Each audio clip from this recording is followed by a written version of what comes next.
I still remember the sound of the rain against the glass when Daniel said it. "You're not fit to be a mother, Amara." At first, I laughed. I thought it was some cruel joke. "What did you just say?" I asked, clutching the table. He didn't even look at me. "You heard me. The papers are signed. Everything now belongs to me." My throat tightened. "The company? The accounts?" You can't, Daniel. I built that company." He finally turned, eyes colder than the marble floor beneath us. "Correction. We built it. And now I'm taking care of what's mine." I stepped closer. "Yours? You're taking our child and calling everything yours?" He exhaled sharply. "You'll thank me one day. You were never strong enough for any of this." My voice cracked. "Strong enough? I've held us together for years while you enough." He barked, slamming the folder onto the counter. "Don't make this uglier than it has to be." The folder. His signature. My name stripped off every page. I grabbed it with shaking hands, flipping through. My world tilted. "Daniel, these are all in your name. You forged my consent?" He smirked. "No, you signed them weeks ago." I never. You did," he interrupted. "You just didn't read them." I turned toward Leela, my best friend, my sister. "Leela, you were there that day. You saw what he gave me to sign." Her eyes darted away. "Amara, I thought you knew." "You thought I knew?" My voice trembled. "Leela, tell him to stop. Please, tell him." She shook her head. "It's done."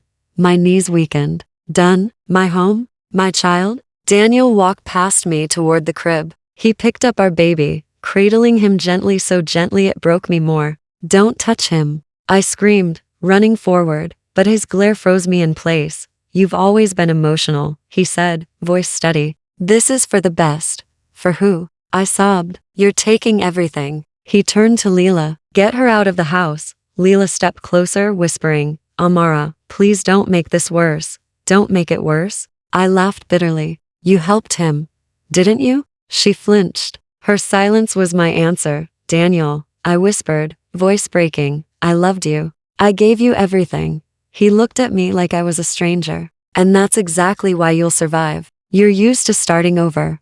The door shut behind them. The echo stayed long after they were gone. I sank to the floor, clutching the air where my child had been. The rain outside grew louder, drowning out my screams. I pressed my hand to my chest, feeling it something breaking that couldn't be fixed. For a long time, I just sat there, the taste of betrayal thick in my mouth. When the thunder roared, I whispered to no one, "You've taken everything, Daniel." And under that storm, my voice cracked into a promise I didn't yet understand. "But I'll take it back, every last piece of it." The rain wouldn't stop. It hit my face, my clothes, my soul. Every drop felt like punishment. "Miss, you can't stay here," the cafe owner said, hovering near the doorway. I forced a smile. "I'll move soon," he sighed. "I'm sorry for what happened. But you can't sleep outside my shop." "I'm not sleeping," I muttered, clutching my soaked coat tighter. "I'm just thinking about Daniel, about the baby he took, about the home I no longer had." I stumbled into the street, my shoes squishing with every step. "He took everything." The words repeated in my head like a curse. "Daniel," I whispered to the air. Why wasn't I enough? A voice behind me startled me. "Amara?" I turned. It was Leela, an umbrella in her hand, her red lipstick untouched by the rain. "Oh," she said softly, "you look terrible." I laughed, a dry, broken sound. "That's the point, isn't it?" She frowned. "Don't do this to yourself. You need help." "Help? From you?" My voice rose. "Tell me, did you even hesitate when you betrayed me?" Her eyes flickered. "You don't understand." "No, Leela," I snapped, stepping closer. "I understand perfectly. You got what you wanted. Daniel loves me," she whispered, like it excused everything. My chest burned. "Then keep him," I said. "And may he destroy you too." She recoiled, muttering something I didn't hear, and walked away, heels splashing through the puddles. I stood there, trembling. The world spun, the lights blurring. My body ached, my heart empty. I had nowhere to go. No one left.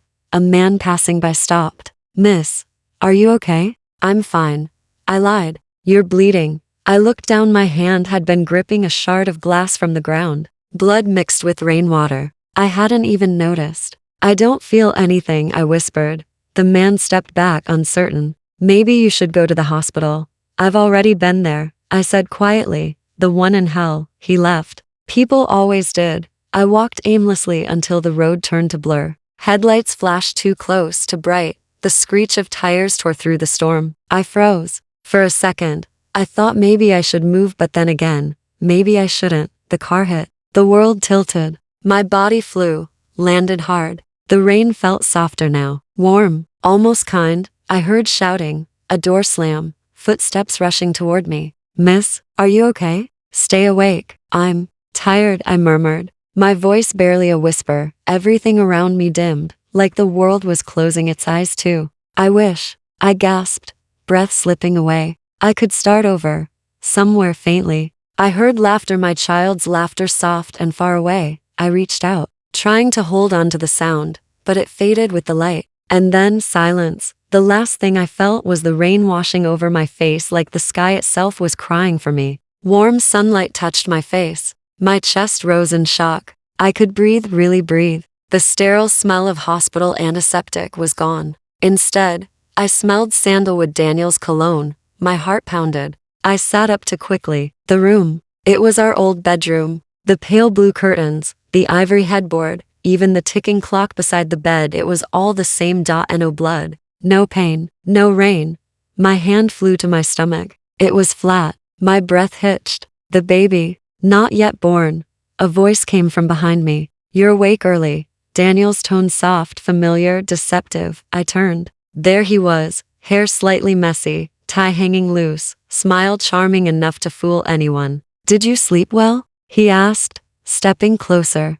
I stared, unable to speak. My mind screamed, this isn't real. It can't be. Amara? He frowned, touching my forehead. You look pale.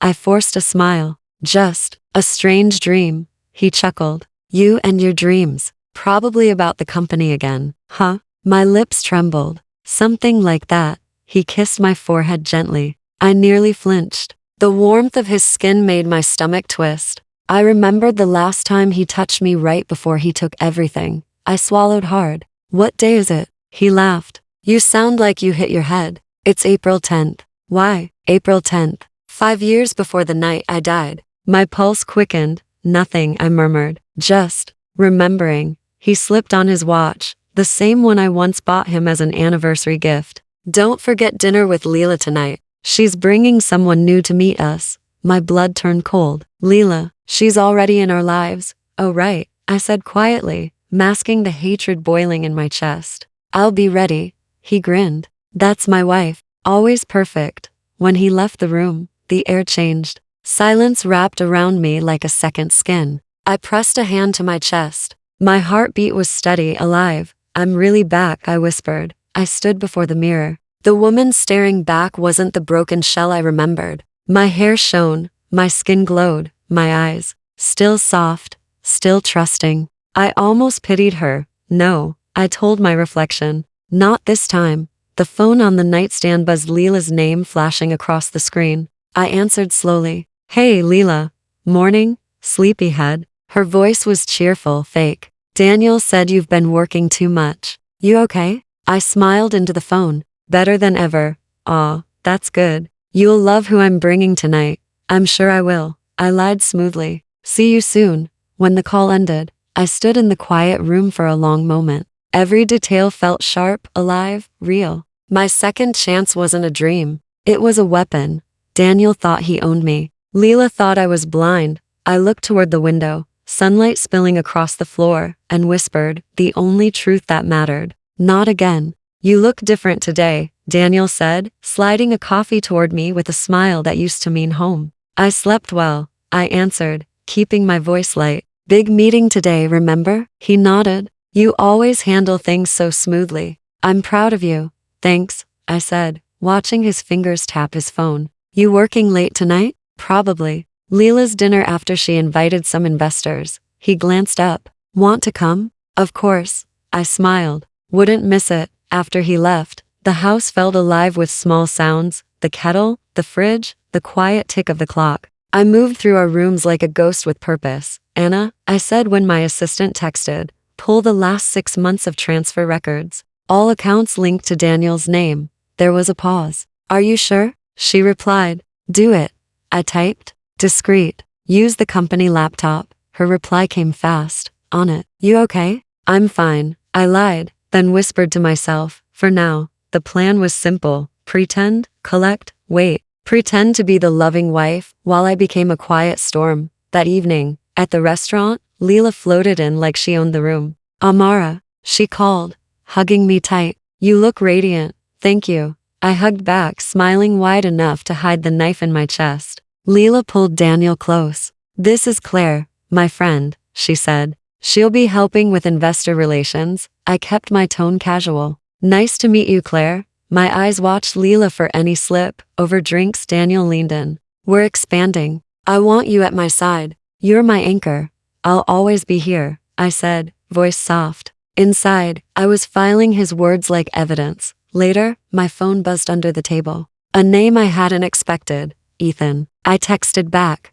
Meet me, now. He arrived 5 minutes later, breathless, suit untucked. You called? I need help, I said without preface. He watched me, measured. How much do you know? Enough to be dangerous, I said. But not everything. He sat, fingers steepled. You know I'll do whatever I can. Tell me.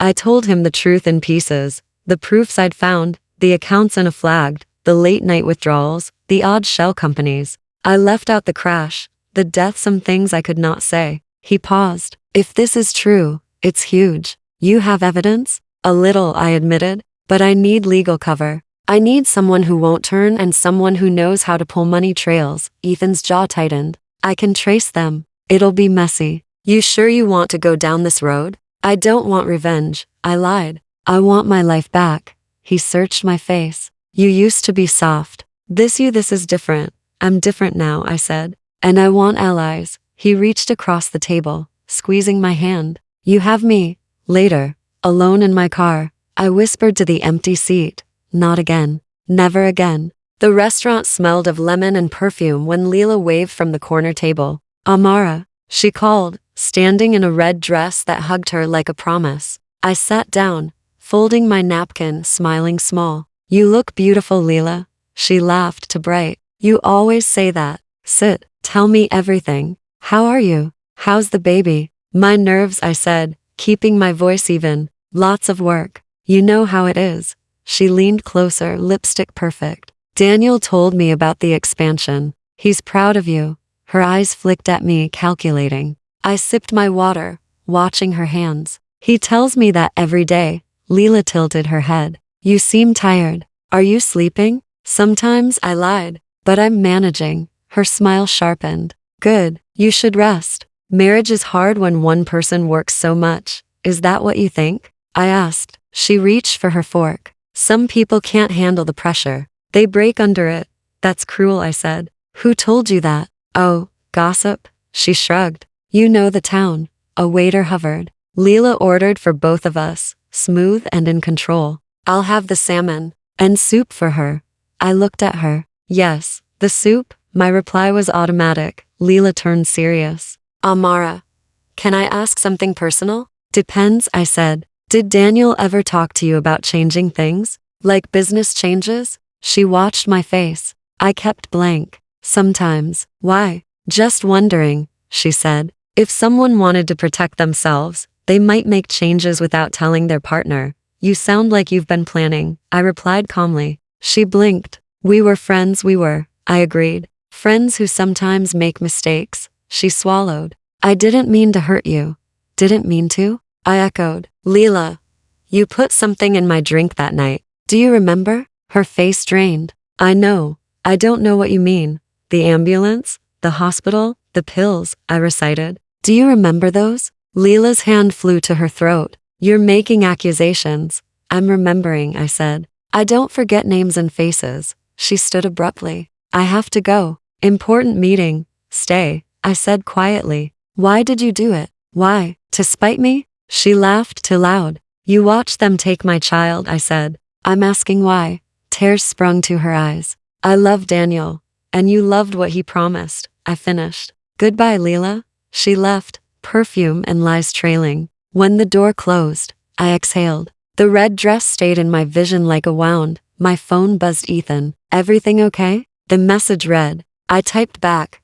lunch ended. She lied. He replied, meet tonight. Bring proof. Proof. I touched my necklace. The small charm Ethan had given me years ago. It felt like armor. I stood, paid the bill, and walked into the gray afternoon. Leela's laugh followed me, but under it I heard the clock ticking toward my revenge. Where were you last night? Daniel's voice cut through the silence the moment I stepped inside. At the office, I said calmly, setting my bag down. You knew that. He crossed his arms. You didn't answer my calls. I smiled faintly. You call me 10 times a day, Daniel. I can't always perform for you. His eyes narrowed. Perform? You think this is a game? I said softly, you like control too much. He stepped closer, jaw tight. You wouldn't survive without me, Amara? Then let's hope I never have to find out, I murmured, brushing past him. Inside, my pulse raced, but my face stayed calm. I'd learned his patterns. His temper flared at night, softened by morning.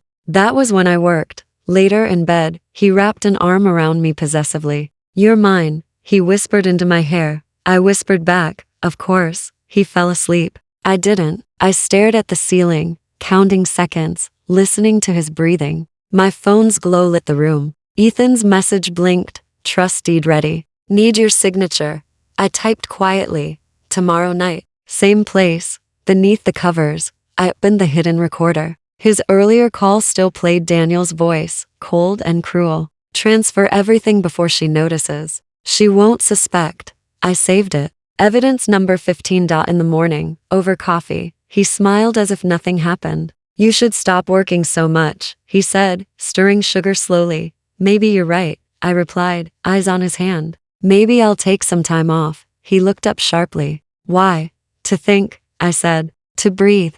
His tone hardened. Don't get ideas. I laughed lightly. You always say that. Maybe I already have them. He frowned, studying me. You've changed lately. People do, I said. Even wives. He stood abruptly. Cancel your meetings. I want dinner with investors tonight. I nodded. Sure. As soon as he left, I called Ethan. The signatures today? Yes, he said. Once you transfer, he won't touch those assets again. Good, I said. He doesn't deserve even my shadow. Ethan paused. Amara, are you sure you're safe? I smiled faintly. I've never been safer. He still thinks I'm blind. That night, I met Ethan in his office. He slid the papers across the desk. Sign here.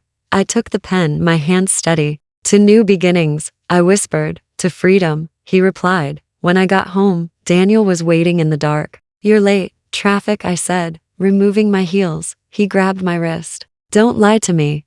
I looked him straight in the eyes. Then stop giving me reasons to. For a moment, he faltered. What's gotten into you? Maybe, I said. I finally remembered who I am. He laughed coldly and walked away. I stood there, heart pounding, recorder still hidden in my pocket. His voice echoed from earlier, replaying the same lie I'd just captured anew. Every word, every threat mine now. As I slipped into bed beside him again, my smile returned. He thought I was asleep. He thought he was winning, but the seeds were already planted. And when they bloomed, they'd destroy him beautifully. The house was silent when I opened Daniel's study. My heart thudded as I slipped his laptop from the drawer and connected my flash drive. Come on, I whispered, scrolling through his folders. Show me what you're hiding. A folder blinked on the screen. Private. Password protected. Typical.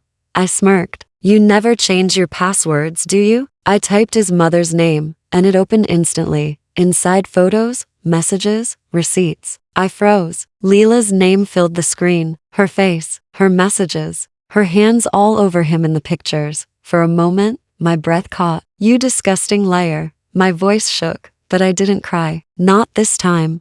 My phone buzzed. Ethan's name flashed. Did you find anything? He asked.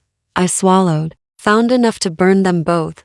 Good. Don't do anything yet. Just keep it safe. I know, I said, clicking through another image. Daniel kissing Leela in our kitchen. Timing matters. He hesitated. Are you okay? No, I said, but I'm better than before. After the call, I copied everything, files, messages, even deleted chats. Each click felt like a heartbeat, steady and sharp. I renamed the folder for the end. Suddenly, I heard footsteps upstairs. Daniel. My pulse spiked. I unplugged the drive and slipped it into my robe pocket just as the door opened. Amara, His voice was too calm. What are you doing in here? I turned, smiling faintly. Couldn't sleep. Thought I'd find that book you borrowed. He leaned against the doorframe. At midnight? You know me, I said lightly. I overthink everything. He stepped closer. You've been acting strange lately. Strange? I tilted my head. Because I started noticing things? He frowned. What things? Oh, you know, I said softly. Passwords, locked drawers, deleted messages.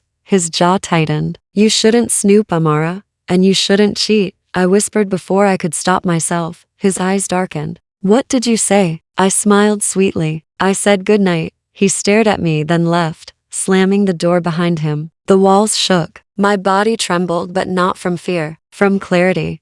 I sat back down at his desk, staring at the blank screen. My reflection looked different, harder, colder. This is it, I murmured. The beginning of the end. The next morning, I sent Ethan a message. Backup done. Everything's ready. He replied instantly. You sure you want to do this? Yes.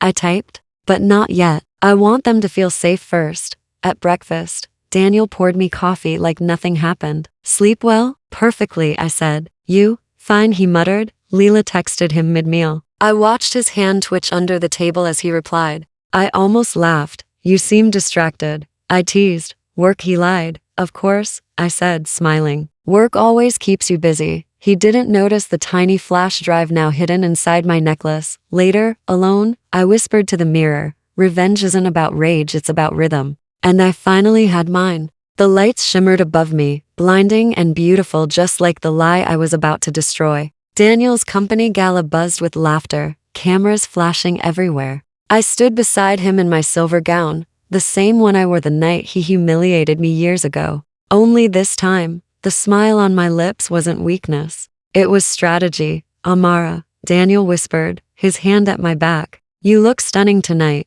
Thank you, I replied sweetly. You always liked silver. Said it made me look loyal.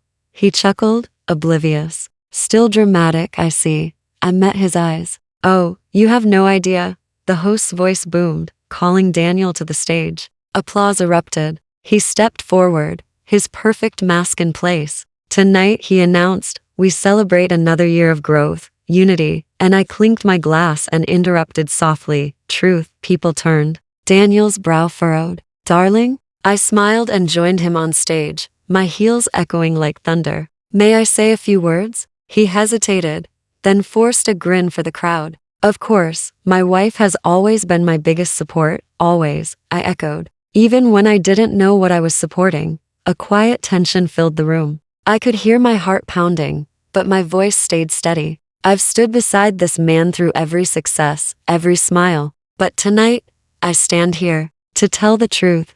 Gasps rippled. Daniel grabbed the mic. Amara, that's enough, is it? I asked softly. Or are you afraid they'll see who you really are? He leaned close, whispering through clenched teeth. What are you doing? Finishing what you started, I whispered back. Right then, the doors opened. Ethan walked in calm, confident, carrying a briefcase. He nodded at me. Good evening, everyone. My name is Ethan Hale, Mrs. Carter's legal counsel. Daniel's smile faltered. Legal counsel? For what? For this. Ethan placed documents on the projector. Proof of embezzlement, fraud, offshore transfers. And of course, the affair between Mr. Carter and Miss Leela Hayes. The room erupted. Leela's voice cut through the noise. Daniel, what's he talking about? Daniel turned pale. Leela, quiet. Oh please, I said, stepping closer. You should be used to being quiet when he tells you to. The crowd murmured, phones flashing, recording every second. Daniel's voice broke.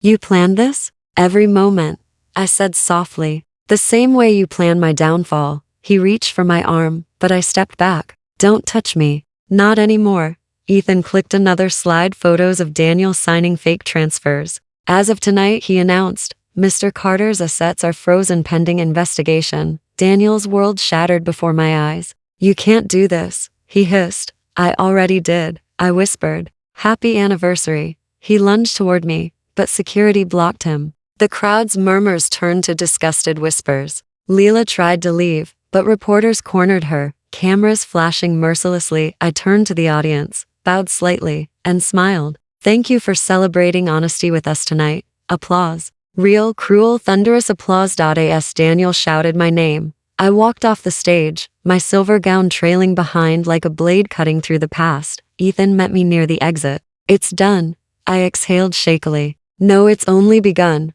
because the empire he built on lies had finally fallen piece by piece, just like he made me fall once. He waited for me in the empty boardroom, no lights, no audience, no mask. Just Daniel. His eyes were bloodshot, his hands shaking as I walked in. Amara, he said, voice cracking. Please, just hear me out.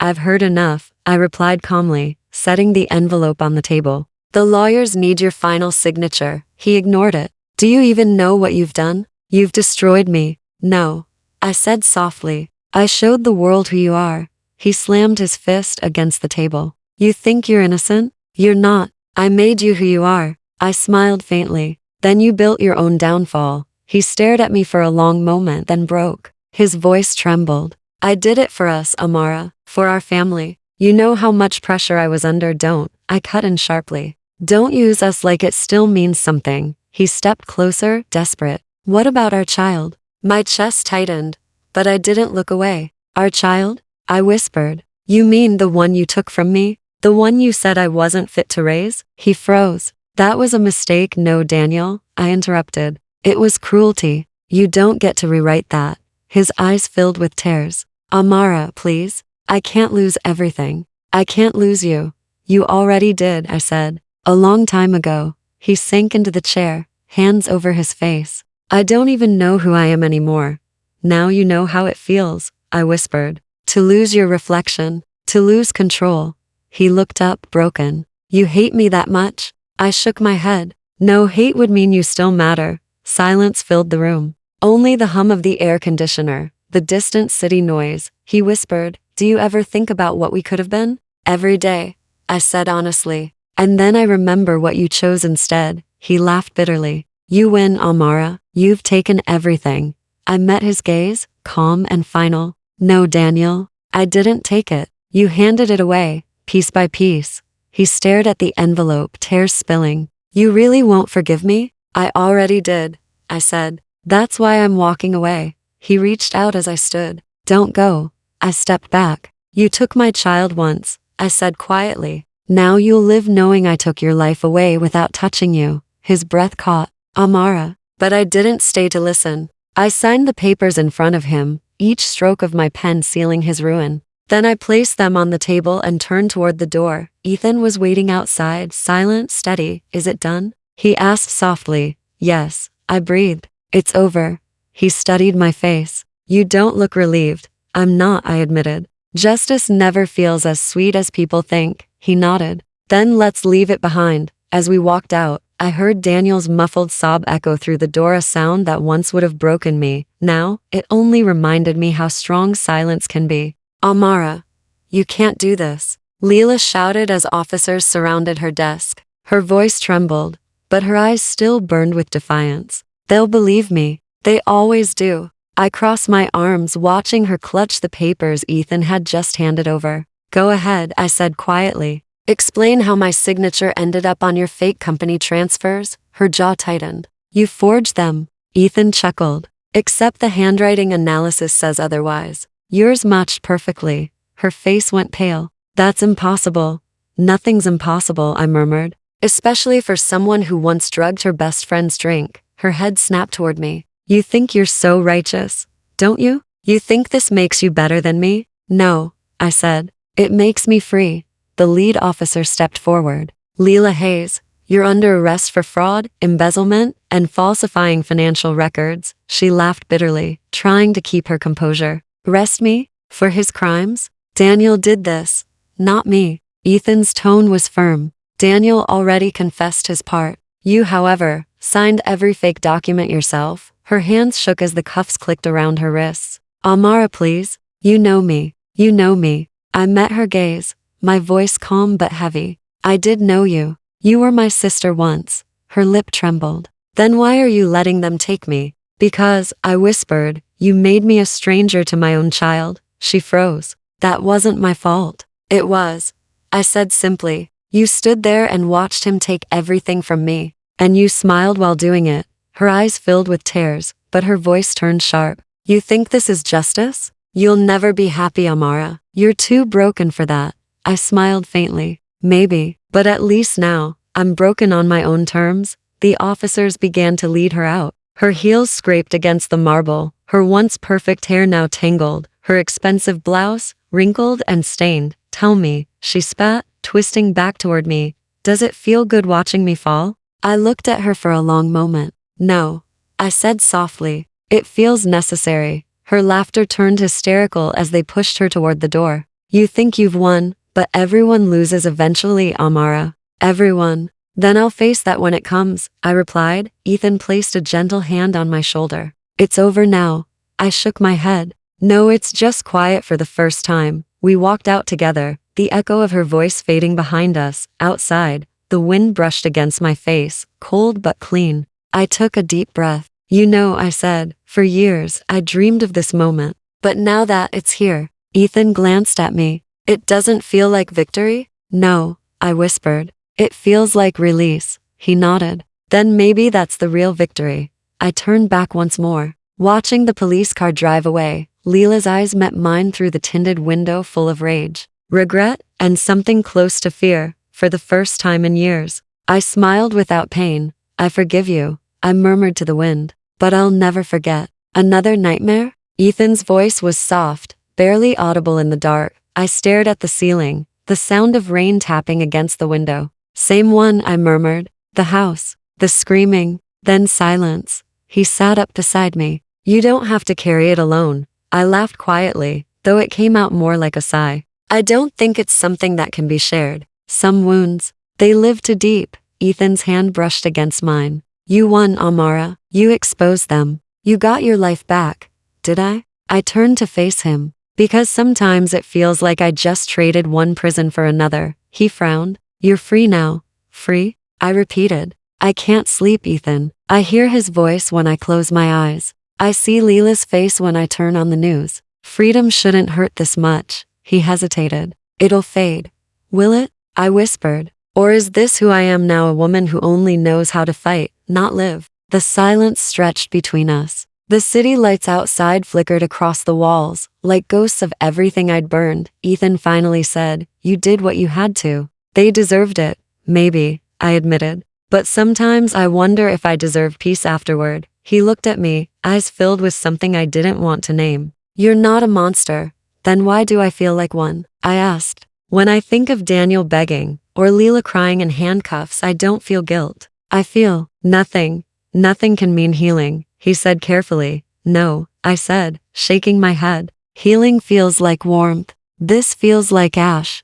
He didn't speak. He just watched me, and for a moment, I wished I could borrow his calm, his certainty. Ethan, I said softly, do you ever think revenge costs too much? He gave a tired smile. Only when it's worth paying. His words lingered. I stared out the window, watching a drop of rain slide down the glass, tracing its way to the bottom like it was searching for something it lost on the way down. I used to believe justice would fix everything, I whispered. That once they were gone, I'd finally breathe again.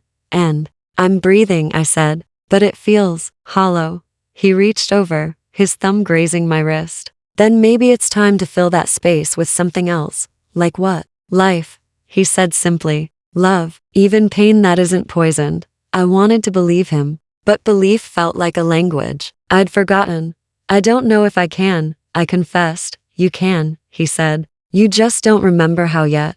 I closed my eyes, the sound of his voice grounding me in the dark. Maybe he was right. Maybe this was the price I had to pay to lose parts of myself to regain control. Revenge had freed me. But freedom, I was learning, didn't come without ghosts. And as I drifted between waking and sleep, one truth settled deep in my chest. I'd won, yes. But victory had never felt so heavy. She's beautiful, Ethan whispered, his voice trembling more than mine. I looked down at the tiny bundle in my arm's soft skin, tiny fingers curling around my thumb. She's perfect, I breathed. I didn't think I'd ever feel this again. You earned it, he said quietly. I shook my head, still staring at her. No, I didn't, but maybe she did. The hospital room was filled with soft light, morning sun spilling through the curtains. Machines beeped gently around me, grounding me in this fragile, unreal peace. She looks like you, Ethan said with a small smile. Poor thing. I joked weakly, my voice cracking.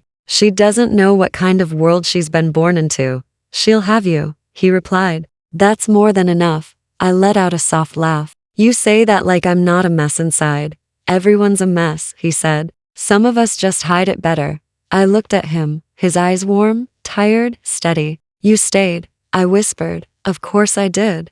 You didn't have to, I said. You saw me at my worst. You saw the parts no one should ever see. He smiled faintly. And I saw the strength no one else ever gave you credit for. My chest ached in a way that wasn't pain. I looked down again, tracing my daughter's tiny cheek with a fingertip. She doesn't know, I murmured. Everything that came before her. Everything I destroyed to get here. She doesn't need to, Ethan said. You've already rewritten the ending. Maybe, I said softly. But the past doesn't vanish, Ethan. It lingers. Like smoke. He leaned closer, his voice gentle. Then let her be your breath of fresh air. I swallowed hard, feeling tears blur my vision. Do you ever think we can really start over? I think we already have, he said. I smiled, tired but real. She's my proof, isn't she? He nodded. Yours, and hers. The baby stirred, letting out a tiny whimper, her lips parting as if to remind us she was here, alive, whole.